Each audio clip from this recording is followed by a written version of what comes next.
Former President Trump's announcement got us thinking along the lines of what Scott was saying. If Democrats' logic holds true on ultra MAGA, it's a lot easier to beat Trump than to beat Ron DeSantis. So here's the question.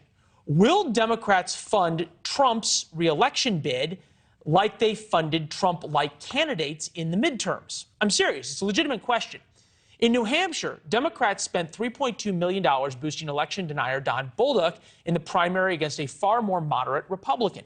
They spent $1.2 million helping Doug Mastriano win the Pennsylvania governor's primary, a Trump disciple. And they spent $425,000 to help John Gibbs. Gibbs is everything President Biden means when he says ultra mega MAGA Republican. Again, these are far-right Republicans funded in the primary by Democrats. Forget for a second how insanely disingenuous that is. Forget that Mr. Biden gave speeches warning about election deniers and threats to democracy while his party funded far-right Republicans. This is politics. It's Washington. As Churchill said, politics is the second oldest profession, which closely resembles the first. Say what you want, but the Democrat strategy worked.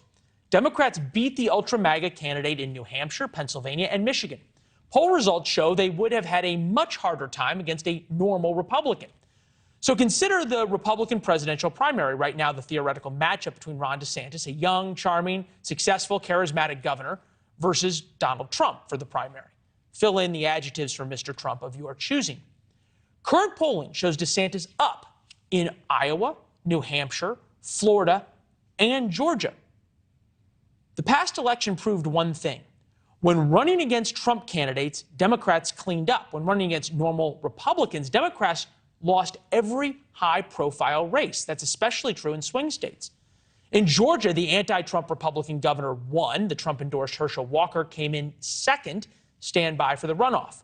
In New Hampshire, the Trump-skeptical Republican governor won. The Trump sycophant Senate candidate lost big. I could keep going.